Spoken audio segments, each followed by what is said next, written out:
এই রমজানের মাধ্যমে তুমি তাকওয়া অর্জন করো, গুনাহ থেকে নিজেরে কন্ট্রোল করো। রোজার দ্বারা তাকওয়া যেই পরিমাণ অর্জন করা যায়, অন্য আমলের দ্বারা এই পরিমাণ অর্জন করা যায় না। রোজার মধ্যে বড় আমল দুইটা, এক হলো তারাবির নামাজ আর এক হলো রোজা। এরে নবীর উম্মতের দল, এই মাসে আর একটা সুন্দর আমল হলো কোরআনের তেলাওয়াত। আমি আগেই বলছি, মনে থাকলে আবার বলেন, রমজানে একটা নফলের দাম কি একটাই না ফরজের সমান? একটা ফরজের দাম 70টার সমান। ও এলাকার মুসলমান যুবক বাবারা, মা বোনেরা, বৃদ্ধ বাবাজিরা, আগামী রমজান পাওয়ার গ্যারান্টি আছে।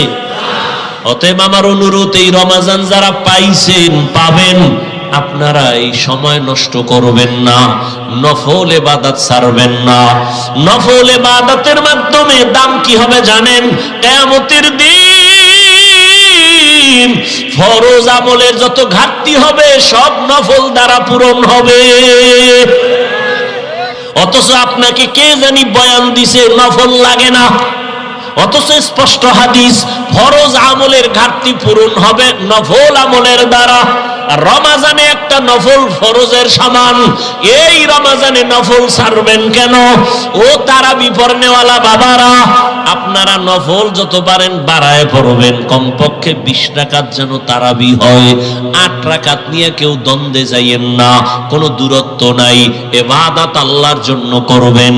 যদি কেউ ওয়াদাই করে ফেলেন যে আমি 8 রাকাতের বেশি তারাবি পড়ব না, তার কাছে আমার মোহাব্বতের আওয়াজ হলো, ঠিক আছে মেনে নিলাম, আপনি 8 রাকাতই তারাবি পড়েন, তবে বাকি 12 রাকাতও পড়েন, নফল হিসাবে পড়েন। দেখবেন এই সওয়াব আর আগামী রমজানে আপনি পাবেন কিনা গ্যারান্টি নাই। অথবা রমজান পাইছেন, আপনি অসুস্থ, লাভ কি? ওই দেখেন না একদল, রমজান আইলেই বিপদ, মনে হয় অসুস্থতা বেড়ে যাবে। আছেন এরকম কিছু মানুষ, এই রমজান আইলেই কয় আমার অসুস্থতা বেড়ে যাবে, গ্যাস বেড়ে যাবে। অথচ পৃথিবীর সমস্ত চিকিৎসা বিজ্ঞানী একমত,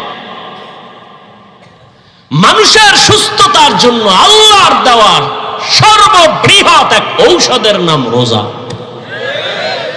আমাকে হুজুর গোটা বাদ দাও, এমনি তো কানে ঢুকবে না, ওটা ওই যে নাকের উপরে একটা মশা উইরা যায়, এইরকম হুজুর গো কথা। চিকিৎসা বিজ্ঞানীদের কথা কি করবা? সমস্ত চিকিৎসা বিজ্ঞানী একমত, মানুষের জীবনে সুস্থতার মহা এক ঔষধ হলো রোজা। গত বছর হিন্দু এক ডাক্তার বিশাল এক আর্টিকেল লেখছে ফেসবুকে, আমাকে একজনে দেখাইছে, বিশাল রোজার কি শরীরের উপকার কি কি। এই জন্য রসুল শুধু রমজান না, প্রত্যেক সোমবার বৃহস্পতিবারে রোজা রাখছেন। রোজা রাখি একটু কষ্ট লাগবে, দেখেন পরে অভ্যাস হয়ে গেল, শান্তি আর শান্তি। 3 দিন খাইবেন, 1 দিন রোজা, পুরা খানা দানার বডি ব্যালেন্সে চলে আসবে। আবার 2 দিন খাইবেন, আবার রোজা, পুরা বডি ব্যালেন্স। সুস্থতার জন্য রোজা, বিকল্প কোনো ঔষধ নাই। আর এক ঔষধ রাতের ঘুম। রোজা যারা রাখবে না, এগো কি উপায়? ইয়া আইয়ুহাল্লাযীনা আমানু, হে দুনিয়ার মুমিন, কুতিবা আলাইকুমুস সিয়াম, তোমাদের উপরে রমজানের রোজাকে ফরজ করা হয়েছে। কামা কুতিবা আলাল্লাযীনা মিন ক্বাবলিকুম, যেমনি ভাবে তোমাদের পূর্বদের উপরেও ফরজ করা হয়েছিল। কেন? লাআল্লাকুম তাত্তাকুন, যাতে করে তোমরা তাকওয়া অর্জন করতে পারো, আল্লাহর ভয় অন্তরে জমা করতে পারো। হাদিসে কুদসি আল্লাহ বলেন, হে নবী, উম্মতকে বলে দেন, আস-সাওমু লি ওয়া আনা আজজি বিহি, রোজাদারকে বলে দেন, এই রোজাদার, রোজাটা আমি আল্লাহর, আর এই রোজাদারের পুরস্কার আমি আল্লাহ নিজেই। এবার ব্যাখ্যা শুনেন। রোজা এমন, রমজান এমন দামি একটা মাস, আল্লাহ পাক রব্বুল আলামিন রমজানের নামটা আল্লাহ কোরআনে নিয়েছেন। শাহরু রমাযান আল্লাযী উনজিলা ফীহিল কুরআন হুদাল লিন-নাস ওয়া বায়িনাতিম মিনাল হুদা ওয়াল ফুরকান। রমজান এমন একটা মাস যে মাসে আমি কোরআন অবতীর্ণ করেছি সারা দুনিয়ার মানুষের হেদায়াতের জন্য। আমি আল্লাহ কোরআন দিলাম, রমজানে দিলাম। এই কারণে রমজানের বরকত। রহমতের নবী হাদিসে বলেন সাইয়্যিদুশ শুহুর শাহরু রমাযান। 12 মাসের মধ্যে মাসের সেরা সরদার যেই মাস এটা রমজান।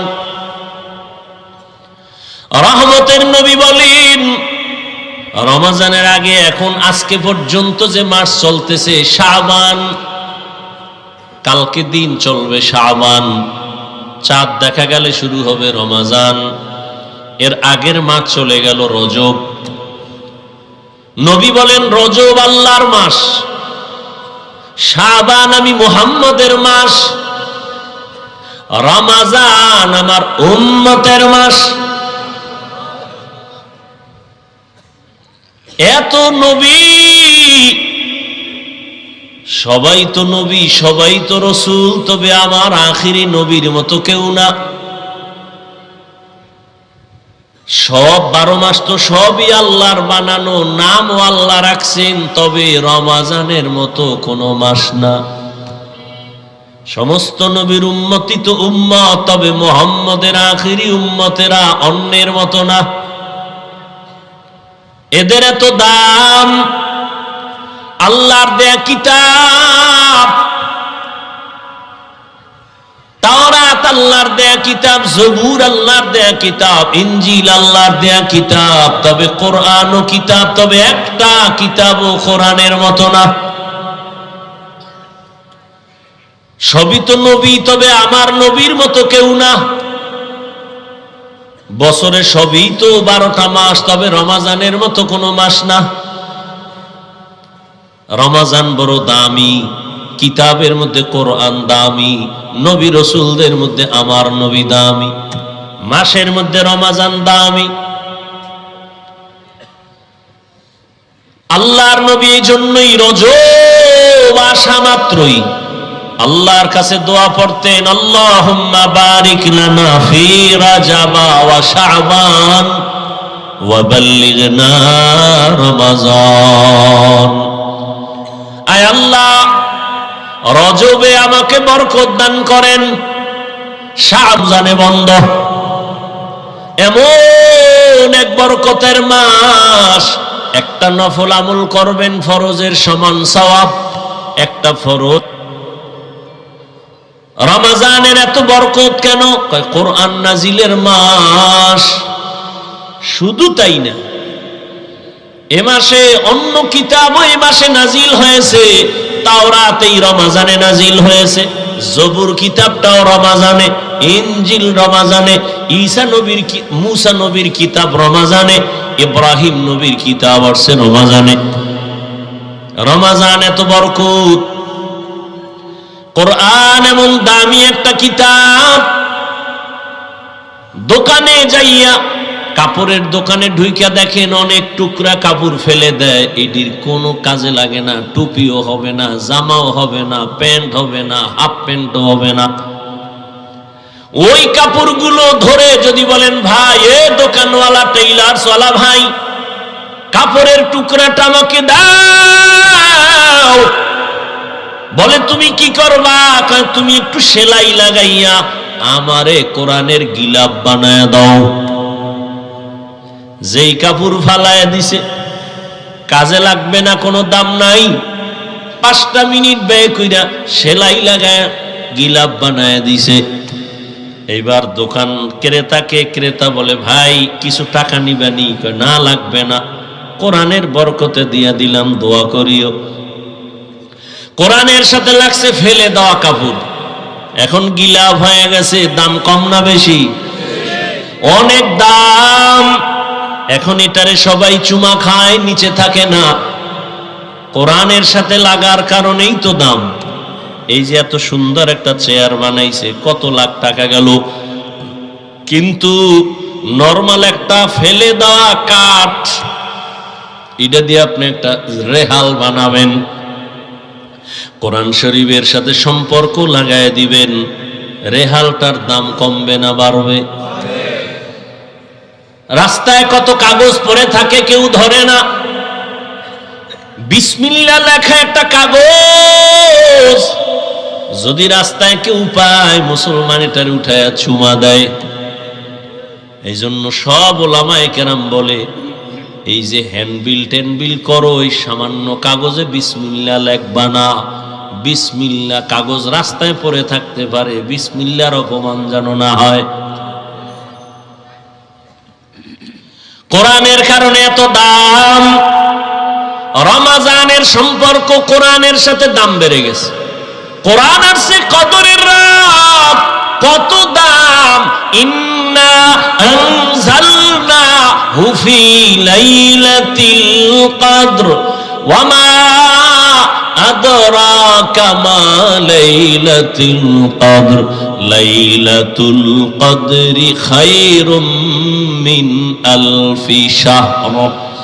রমাজানে কোরআন আসছে কদরের রাতে, দাম কত? কয় 1000 মাস লাগাতার। 1000 মাস যদি বান্দা ইবাদতে কাটাইয়া যা বরকত আর সওয়াব পাবে, কদরের এক রাতের ইবাদতে আল্লাহ তার থেকেও বেশি দান করবেন। আতিনা ফি দারে দুনিয়া না হাসান, আতিনা ফি দারে উকবা না হাসান, ইয়া গিয়াসাল মুস্তাগীসিন ইহদিনা নাফতিখারা বিল উলুমে ওয়াল গিনা।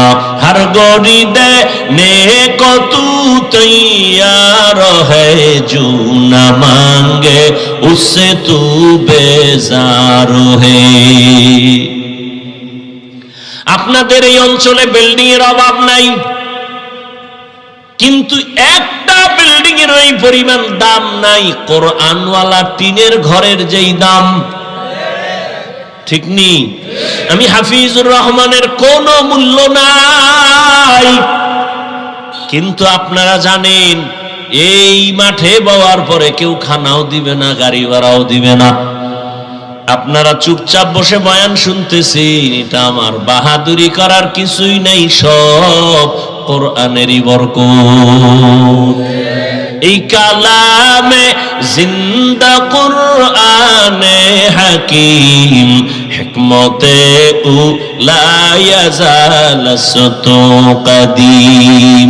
আল্লাহ তাআলা এই রমাজানে রোজাকে ফরজ করার ক্ষেত্রে আল্লাহ কত মায়ার আওয়াজ দিয়ে বলেন, প্রথমে ও আমার বন্ধুরা। প্রত্যেকটা মুমিনকে আল্লাহ বন্ধু বানায় নিছেন। আল্লাহ বলেন ইয়া আইয়ুহাল্লাযীনা আমানু, ও আমার বন্ধু। বন্ধু কেন বললেন? বলে বন্ধুর সাথে বন্ধুর মোহাব্বত যখন গভীর হয়ে যায়, তখন কষ্ট বন্ধুর কাছে আর কষ্ট থাকে না।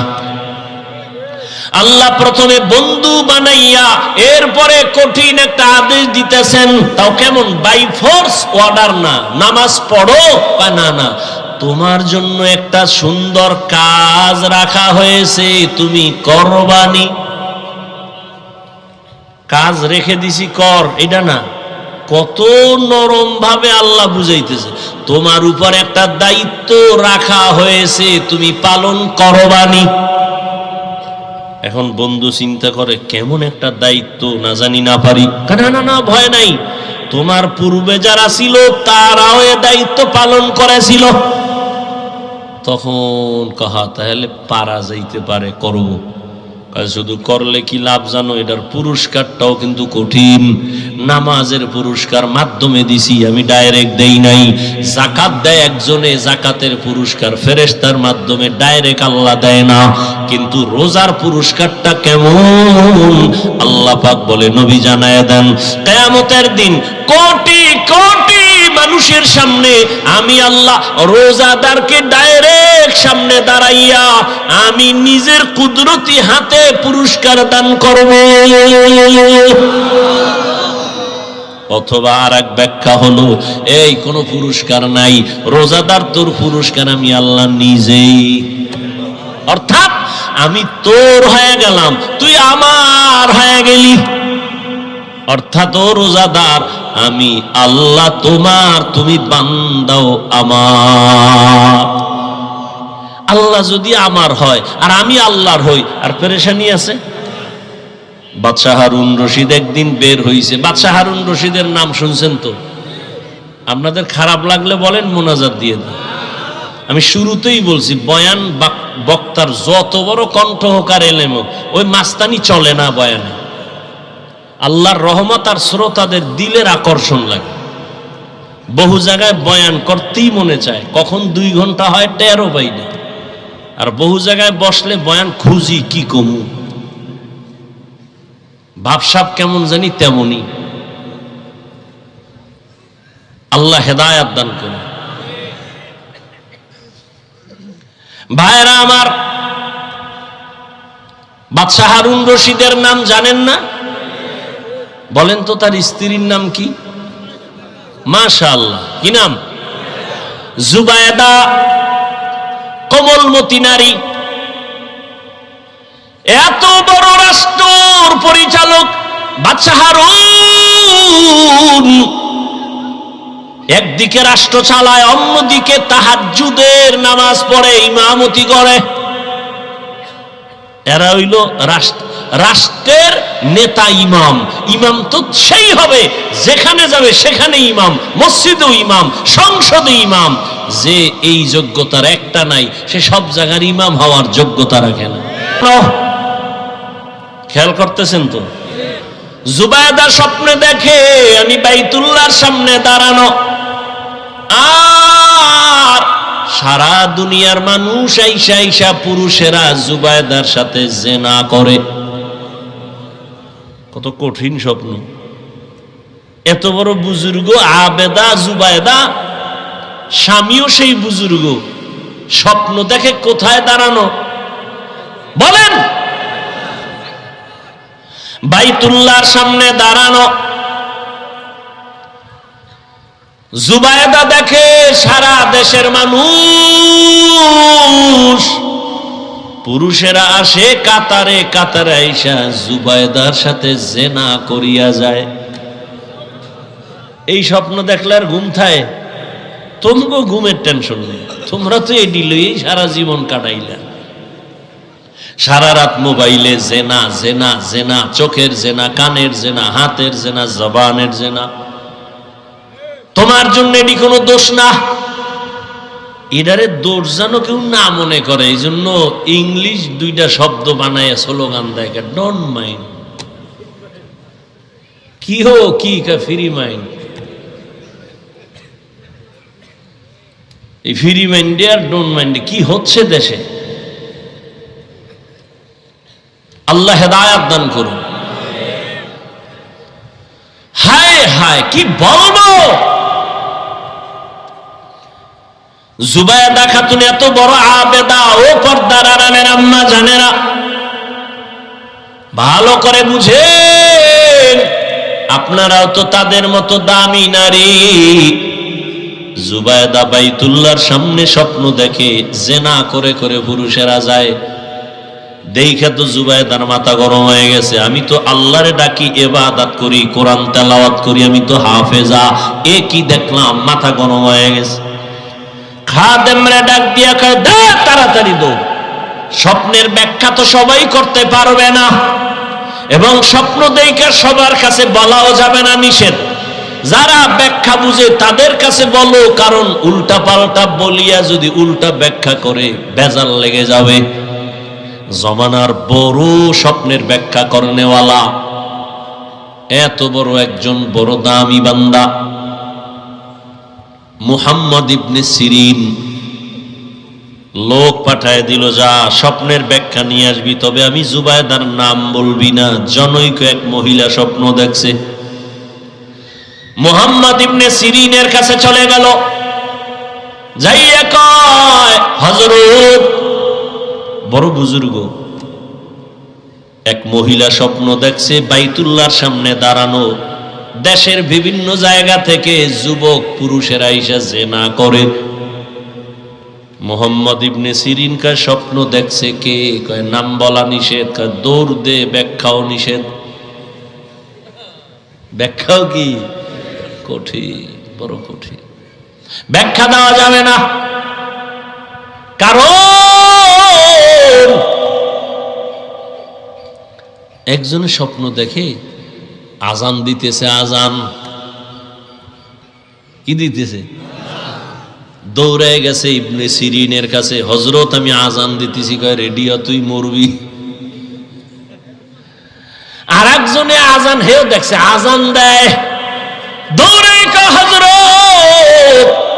স্বপ্ন দেখছি আজান দিতেছি। কয় শুকর আদায় কর, তুই হজ করবি। একই স্বপ্ন, দুইজনের ব্যাখ্যা দুই রকম। বুঝেননি? মুহাম্মদ ইবনে সিরিন বলে নাম কও। কয় নাম কও নিষেধ। কয় ব্যাখ্যা দেওয়াও নিষেধ। কি করব? কয় যা। দৌড়ে এসে কয় জুবায়দা খাতুন, আপনার নাম যদি না বলা হয় স্বপ্নের ব্যাখ্যা দিবে না। জুবায়দাও পেরায় ফিরে গেছে, কি করি? যাও গিয়ে নামটা বলো। মুহাম্মদ ইবনে সিরিনের দরবারে যাইয়া কয় স্বপ্ন দেখছি জামানার বড় ওলিয়ে কামেল হারুন রশিদের স্ত্রী আবেদা জুবায়দা খাতুন। মুহাম্মদ ইবনে সিরিন শুকর আদায় করে বলে, ধন্য জুবায়দার কপাল,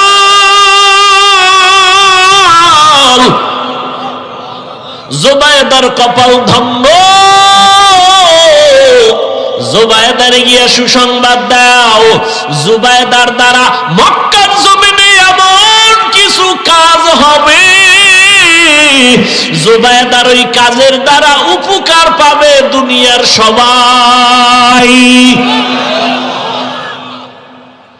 ঠিকই জুবায়দা এমন এক কাজ কইরা দিছে, আজও মক্কায় হাজি গেলে, খুঁজতে গেলে পাহাড়ের পাশে পাশে দেখবে ড্রেন কাটা আছে, ড্রেন ড্রেন, ওটার নাম আরবিতে নহরে জুবায়দা।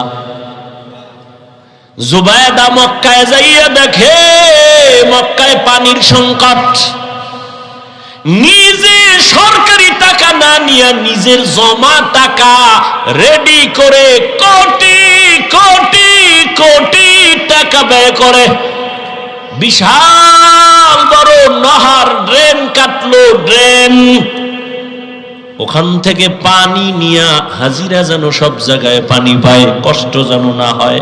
আরাফায়, মুজদালিফায়, সব জায়গায় এখনো পাহাড়ের পাশে সেই ড্রেনের ইটা এখনো আছে, অনেকে তো জানেই না। সমস্ত আরবের মানুষ যারা আলেম ওলামা বিজ্ঞ, যারা ঐতিহাসিক ইতিহাসের পাতায় আছে, ওই মক্কা নগরীতে এখনো সে নাম আছে, নহরে জুবায়দা। এই জুবায়দার স্বামী বাদশা হারুনুর রশিদ। এই ঘুমাইতেছেন, দেখছেন নি? আমার কাজে লাগাই হে ঘুম। জিন্দেগি মে বন্দেগি তু করনা হে। ও টাইম দেবে কিছু, পেরেশান, এত টাকা কই পান? তা আবার অন্তরের বুঝে, মাওলায় দিলে সময় লাগে। বাংলাদেশ বলে গরিব, কোন চোরে কয় গরিব? দেখছেন নি টাকা কেমনে বাইরে কলা গাছের ভিতরে দিয়ে? টাকা একটা ফলের গাছ লাগায়, খুব কষ্ট করে ঘামায় গেছে। বাদশা হারুন রশিদ কয় বুড়া তুমি করো কি? ফল গাছ লাগাই। লাভ কি? যে কষ্ট করো, ঠাডা ভাঙ্গা রোদের মধ্যে, ফল হইব কবে? বহুত দিন পর। তোমার বয়স কত? কয় মরণ্য অবস্থা। তুই কষ্ট করো কেন? আরে বুঝো না, আমার পূর্বপুরুষরা গাছ লাগাইছে, ফল আমরা খাই, আমরাও গাছ লাগায় যাবো, এরপরে যারা আসবে ওরা ফল খাবে। বুড়ার কথাটা সুন্দর না? বাদশা হারুন রশিদ খুশি হইয়া বুড়ার কথায় 1000 টাকা হাদিয়া দিছে। বুড়া একটা চিল্লানি দিয়া কয়, মানুষ গাছ লাগাইয়া ফল পায়, 1 বছর পর আমি নগদ পাইছি। 1 বছর পর ফল পায়, আমি কি নগদ পাইয়া লাইছি। বাদশা বুড়ার কথা শুই না, আবার 1000 দিছে। বুড়া চিল্লা একা, মানুষ বছরে ফল পায় একবার, আমি নগদ 2 বার। উজিরে কয়, টের পাইছেন নি বাদশা, এই বুড়ার দ্বারে থাকলে আপনার ফকির বানাইব, তাড়াতাড়ি ভাগেন। এই বুড়ায় যে বুড়া, তো বুড়াদের বড় দাম। আর এখন শিক্ষিত পোলাপান শিক্ষার মাস্তানি নিয়ে ঘুরে, বাবায় বাংলা কথা ভালো জানে না, লেখাপড়া তেমন করে নাই, শিক্ষিত সন্তান শুদ্ধ কথা কয়, এখন মূর্খ বাবার কোনো মূল্য নাই। বলে এর জিগামুখী, বাবায় বুঝে কি, বাবায় বুঝে কি কইয়া বাবারে বাদ দিয়া লাইনে লাইনে লাইনে লাইনে বেলাইন হয়ে গেছে। বন্ধু আর বান্ধব দিয়া মাইয়াও ঠিক করে ফেলছে, বাবারও জিগায় না, মায়েরও জিগায় না, নিজে বিয়ে করার জন্য চয়েস করে ফেলেছে বন্ধু দিয়া মাইয়া। মাইয়ার বাড়ি দেখতে যায় কমপ্লিট হয়ে গেল। মেয়ের বাবা বড় আপ টু ডেট, আধুনিক শিক্ষিত।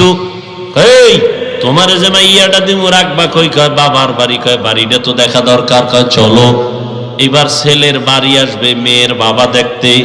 মায়েরে কয় আম্মু কিছু মেহমান আসবে, খানার আয়োজন করো। কিন্তু একবারও ছেলে কয় না আমি বিয়ার রাস্তায় যাইতেছি, মেহমান আসবে, খানা ব্যবস্থা করো। বুড়া বাবায় বুঝে না, বাবারে জিগেইব কি? মেহমান তারিখ মতো মা কষ্ট করে বুড়া মানুষ রান্না করেছে। বাবা ঘরের মধ্যে মেহমান আসছে, দুপুরের খানার আয়োজন, ধুমধামে মেহমানদারি চলতেছে। মেয়ের বাবা কানে কানে একজনের কয়, একেবারে তো খারাপ না। আওয়াজটা বাতাসে যায় বাবার কানে লাগায় দিছে। বাবার অন্তরে ধাক্কা লেগে গেছে। বাবা ঘরের ভিতরে গিয়া চোখে বালিশ চাপা দিয়া কান্না করে। বৃদ্ধ মা ডাক দিয়ে কই, স্বামী কেন তুমি কাঁদো? বলে সর্বনাশ, মেহমান রে খানা পাকাইছো। কয় হ্যাঁ। কেমন মেহমান জানুনি? কয় না, আমার ছেলে বুঝি গোপনে মাইয়া ঠিক করছে, ওই বাড়ির মেহমান খাচ্ছে। মাও চোখের পানি ছেড়ে কান্না করে, ও আল্লাহ এত কষ্ট করে ছেলেটারে বড় বানাইলাম, শখের বিবাহ করাবো, আজ আমার ছেলে আমারে জিগায় না। মেয়ের বাবা শর্ত দিছে, তোমরা সবাই আমার বাড়ি যাইবা, তবে মূর্খ বাবা টাবা নিবা না। এ মুরব্বি টুরব্বি লাগবে না, মুরব্বির এখন দাম নাই। ছেলে বাবার কান্না দেখে এক পর্যায়ে দুর্বল, মাপ চায় কয়, বাবা মাফ করে দাও, আমি তো এই কাম ঘটায় ফেলছি, এখন যাব, তোমারে তো নিতে নিষেধ করছে, কি করা যায়? বাবা তুমি কষ্ট নিবা না। বাবা যতই কষ্ট নেয়, সন্তান আইসা মাপ চাইলে আর অন্তরে কিছু রাখে না। এর নাম বাবা, এর নাম মা, অন্তরে কিচ্ছু রাখে না। বাবায় পরামর্শ দিয়ে কয়, রে সন্তান, আমারে যদি না নাও দুঃখ নাই, তবে আমার মনে হয় আমারে যদি নিতি, কঠিন বিপদ থাকলো তুই উদ্ধার হইতে পারতি। ছেলেকে আবার বিপদ কি কয় জানি না। ছেলেটাও বুদ্ধি কইরা বাবারে একটা গোপন বক্স বানাইয়া ওই বক্সের মধ্যে ঢুকায়া বাবারে নিছে। বাবারে লয়ে গেছে, কেউ জানে না এর মধ্যে কি।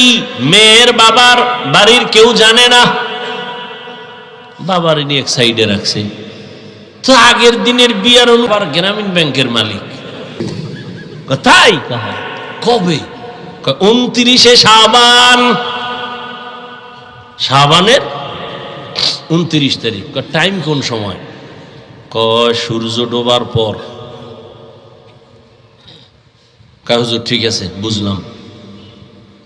হুজুরে বয়ান করে গেছি, সবাই রেডি, লাঠি বানা। এই এলাকায় রমজানের ঢুকতে দেওয়া হবে না, যত যুদ্ধ লাগুক সারাদিন রাখায় রাখবে, আমাগো একটু পানিও খাইতে দিবে না, ওরে এই এলাকায় ঢুকতে দেওয়া হবে না। 29 শাবান কবে গুইনা টুইনা পাইছে। এবার কইছে হুজুরে ওই সূর্য ডুবার পরে পশ্চিম দিক দিয়ে রমজান আইবে। এরা সবাই পশ্চিম দিকে রেডি, লাডি টাডি নিয়া। ঠিক সূর্যটা ডুবার পরেই দেখে একজনে উট লইয়া আইতেছে, উটের রাখাল। এই যে দেখা যায় বোধহয় আউগা সামনে আগা যাইয়া ধই রাখাই, তোর নাম কি? আমার নাম রমজান আলী। কাহারি পাওয়া গেছে ধর। কে হুজুরে তো আর কথাই কইছে রমজান আলী, এটার ফিডা।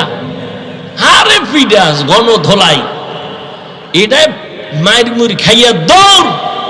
এটা জানে না যে আমার কি লিগে ফিডা, দৌড়। ফিডা টিডা কইছে এই এলাকায় ঢুকলে তোর রুহু আর লগে রাখুন না, খবরদার এই অন্য দিক দিয়ে দৌড়া, এলাকায় ভুলো আবি না। ঠান্ডা মাথায় সবাই আছে। হুজুরে কয়েকদিন পর আবার বয়ানে আইছে রোজার পরে। কেউ ভাই রমজান কেমন কাটলো? কয় হুজুর রমজানের মাইরা আল্লাহর শুকর আমাকে এলাকায় ঢুকতেই দিনে, বহু দূরে রাখছি, কিন্তু এই বিপদ, এই এলাকায় ঢুকতে দেওয়া হবে না। কিছু মানুষ এই রমজান আইলেই কয় আমার অসুস্থতা বেড়ে যাবে, গ্যাস বেড়ে যাবে। অথচ পৃথিবীর সমস্ত চিকিৎসা বিজ্ঞানী একমত, মানুষের সুস্থতার জন্য আল্লাহর দেওয়ার সর্ববৃহৎ এক ঔষধের নাম রোজা। আমাকে হুজুর গোটা বাদ দাও, এমনি তো কানে ঢুকবে না, ওটা ওই যে নাকের উপরে দিয়ে একটা মশা উইরা যায়, এইরকম হুজুর গো কথা। চিকিৎসা বিজ্ঞানীদের কথা কি করবা? সমস্ত চিকিৎসা বিজ্ঞানী একমত, মানুষের জীবনে সুস্থতার মহা এক ঔষধ হলো রোজা। গত বছর হিন্দু এক ডাক্তার বিশাল এক আর্টিকেল লেখছে ফেসবুকে, আমাকে একজনে দেখাইছে, বিশাল রোজার কি শরীরের উপকার কি কি। এই জন্য রসুল শুধু রমজান না, প্রত্যেক সোমবার বৃহস্পতিবারে রোজা রাখছেন। রোজা রেখে একটু কষ্ট লাগবে, দেখবেন পরে অভ্যাস হয়ে গেল, শান্তি আর শান্তি। 3 দিন খাইবেন, 1 দিন রোজা, পুরা খানা দানার বডি ব্যালেন্সে চলে আসবে। আবার 2 দিন খাইবেন, আবার রোজা, পুরা বডি ব্যালেন্স। সুস্থতার জন্য রোজা, বিকল্প কোনো ঔষধ নাই। আর এক ঔষধ রাতের ঘুম। রোজা যারা রাখবে না, কি উপায়? আফসুস। আপনিও মুসলমান, আমিও মুসলমান, আপনার আল্লাহ আমার আল্লাহ এক, নবী এক, কোরআন এক, কাবা এক, ধর্ম এক। এরা যুবক,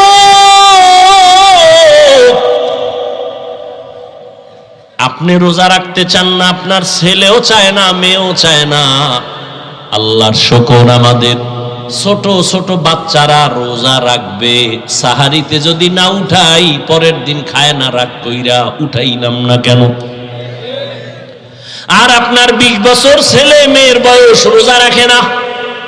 আম্মা জান মাঝে মাঝে কয় ও 2-1টা রোজা রাখবি। বাবা একা খবরদার রোজা রাখায় না, চেহারাটা নষ্ট হয়ে যাবে। ওই আব্বাজানকে জিজ্ঞাসা করি, সারা রাত মোবাইল চালাইয়া যেই ছেলেটার চেহারা নষ্ট হলো, বলেন কোন মেডিসিন দিয়া ভালো করবেন? এখনো অনুরোধ করে বলছি রে যুবক, ও পর্দার আড়ালের আম্মা জানেরা, বোনেরা, ও বৃদ্ধ বাবাজি, কয়দিন আর দুনিয়ার বাহাদুরি। চোখের সামনে কত লাশ। কই আমরা যে নবীর আদর্শ মেনে টুপি পরলাম, দাড়ি রাখলাম, নামাজ পড়ি, পর্দা করি, হালাল খাই, কই আমাদের তো সম্মান কমে নাই, না খাইয়াও মরি নাই। করোনার সময় স্কুল বন্ধ, কলেজ বন্ধ, চাকরি বন্ধ, ব্যবসা বন্ধ, ফ্যাক্টরি বন্ধ, কিন্তু কোরআনওয়ালাদের একটা মাদ্রাসাও বন্ধ হয় নাই।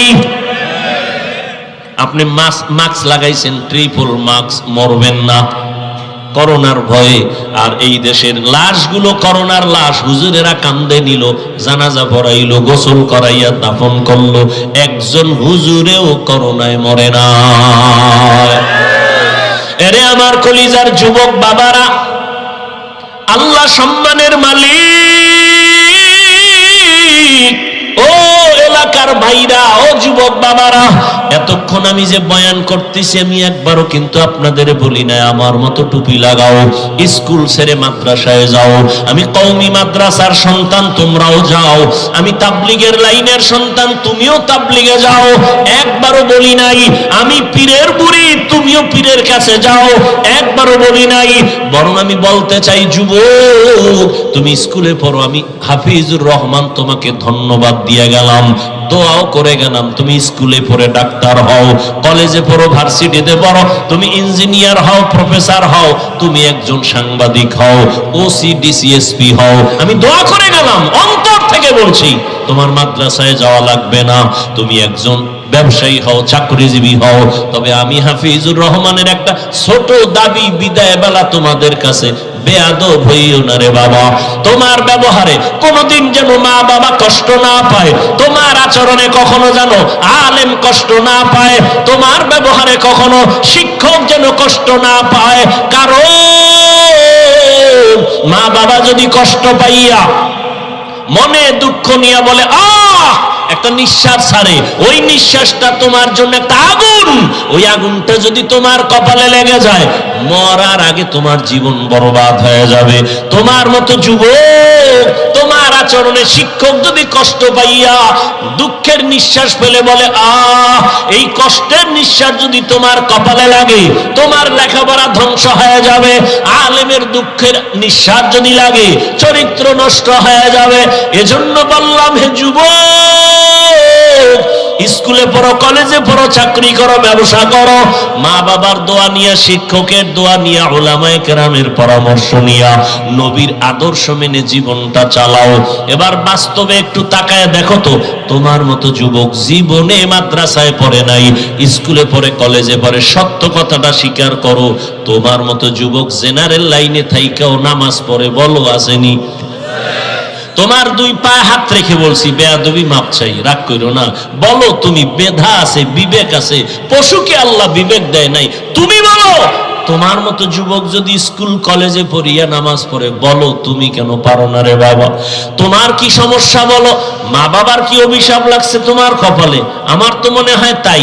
নাইলে অভিশাপ না লাগলে তোমার মতো যুবক যদি কলেজে পড়িয়া নামাজ পড়ে, বলো তুমি কেন পারো না? তোমার মতো যুবক যদি রাস্তায় গাড়ি চালায় নামাজ পড়ে, তুমি কেন পারো না? তোমার মতো যুবক র্যাব, আর্মি, পুলিশ, বিডিআর এর চাকরি করে নামাজ পড়ে, বলো তুমি কেন পারো না? তোমার মতো যুবক ডাক্তার, প্রফেসর, ইঞ্জিনিয়ার 5 ওয়াক্ত নামাজ পড়ে, বলো তুমি কেন পারো না?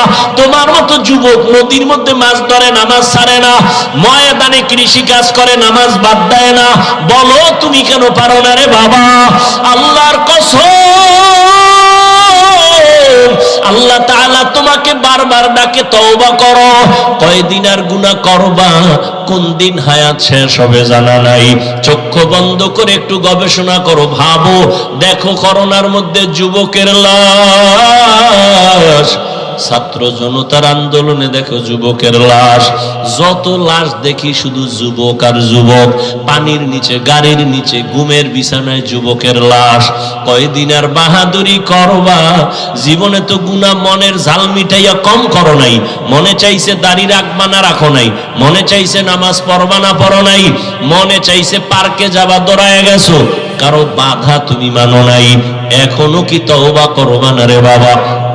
মনটাকে শুধু একটা কথাই বুঝাও, এরে মন, তোমার মতো যুবক যদি জেনারেল লাইনে থাকিয়া চাকরি করে, ব্যবসা করে, লেখাপড়া করে, নামাজ পড়ে, তুমি কেন পারবা না রে বাবা? এখনো সময় আছে, তওবা করে নাও। আমার আল্লাহর কাছে মনে মনে বলো, ও দয়ার মালিক, জীবনে তো কম দাড়ি কাটি নাই, নামাজ কম সারি নাই, বেপরদায় কম চলি নাই। ও আল্লাহ, কয়দিন আর গুনাহ করব, কোন দিন আজরাইল আসবে তাও জানা নাই। তওবা করিয়া নাও, এই বরকতের মাস আর পাবা কিনা জানা নাই। ওই মায়ার নবীর আদর্শের মালা গলায় লাগাও, ওই রহমতের নবীর মালাটা গলায় লাগাই। ওরে যুবক, নবীর আদর্শের মালা গলায় লাগায় কত বিধ পড়িয়া মুসলমান হয়ে গেল। আমার নবীর আদর্শ এত সুন্দর, যেই নবীর আদর্শের পাগল উড়ন্ত পাখি একটা গর্তের পিপিলিকা পর্যন্ত আল্লাহর কাছে দোয়া করে, আরজি করে, হে আল্লাহ তুমি আমার একটু মদিনা দেখাও, আল্লাহ তোমার ঘর দেখায় দাও। আমার আল্লাহ অর্ডার দিছে, ও কবুতর অমুক এলাকায় যাইয়া অমুক পিপিলিকাটাকে পায়ের সাথে লাগাইয়া মক্কা দেখায় দাও, নবীর রওজাটা দেখায় দাও। মদিনার নবীর রওজার এত মোহাব্বত, ও নবীর আশিক, ও পর্দার আড়ালের আম্মা জানেরা, বোনেরা, আপনাদের কত ধন্য জীবন। আপনারা নবীদের মায়ের মতো দামি মা, সাহাবায়ে কেরামদের মতোই তো আপনারা নারী, হাফেজে কোরআনের মায়ের মতোই আপনারা দামি। আপনারা তো আয়েশা রাদিয়াল্লাহু আনহার মতো নারী, ফাতেমা রাদিয়াল্লাহু আনহার মতো নারী, খাদিজা রাদিয়াল্লাহু আনহার মতো নারী। কয়দিন আর দুনিয়ায় বাঁচবেন রে মা? একটা সন্তানকে আদর্শ ডাক্তার বানায় যান, আদর্শ ইঞ্জিনিয়ার বানায় যান, আদর্শ প্রফেসর বানায় যান। আপনার মতো কত নারী এই এলাকায় এখনো আছে, বেপরদায় চলে না, নামাজ ছাড়ে না, স্বামীর মাল হেফাজত করে, সন্তানগুলো আদর্শওয়ালা বানানোর মেহনত করে, মা বাবা সন্তানের পেছনে মেহনত করে, বেপরদায় চলে না, স্বামীর মাল নষ্ট করে না, মোবাইলে সময় নষ্ট করে না। এরে আম্মা জানেরা, এখনো কি আপনারা তওবা করতে পারেন না? আল্লাহকে বিনয়ের সাথে বলেন মনে মনে, হে আল্লাহ জীবনে আর নামাজ ছাড়বো না, বেপরদায় চলবো না, মোবাইলে সময় নষ্ট করব না, স্বামীর মাল হেফাজত করব, সন্তানগুলো আদর্শমান বানানোর চেষ্টা করব। রহমতের নবীর মহাব্বত আর আদর্শ অন্তরে লালন করিয়া, ও বৃদ্ধ বাবাজি, আপনার মতো কত বুড়ারা মসজিদে গিয়া নামাজ আদায় করে 5 বেলার, আপনারা কেন পারেন না? রহমতের নবী এত কষ্ট জীবনে করেছেন, বিদায় বেলা নবী অসুস্থ, সাহাবীদের কাঁধে ভর দিয়ে নবী জামাতে হাজির হয়েছেন, নবী নামাজ ছাড়েন নাই। এরে নবীর উম্মতের দল এত কষ্ট নবী করিয়া উম্মতের শিক্ষা দিয়া গেলেন। ওই নবীর আদর্শ সারা কিয়ামত পর্যন্ত এই জীবনে কখনো শান্তি আসবে না, সম্মানও আসবে না। নবীর জন্য যদি জঙ্গলের প্রাণীরা পাগল হয়ে যায়, রহমতের নবীর দেখলে যদি পেটের ক্ষুধা নিবারণ হয়, আল্লাহর নবীর আশিক জগৎ বিখ্যাত ইমাম মালিক রাহমাতুল্লাহ আলাইহি মদিনাতুল মুনাওয়ারায় হাঁটে চলে, জুতা পায়ে পড়ে না, একমাত্র কারণ রহমতের নবীর কদম কোথায় লাগলো।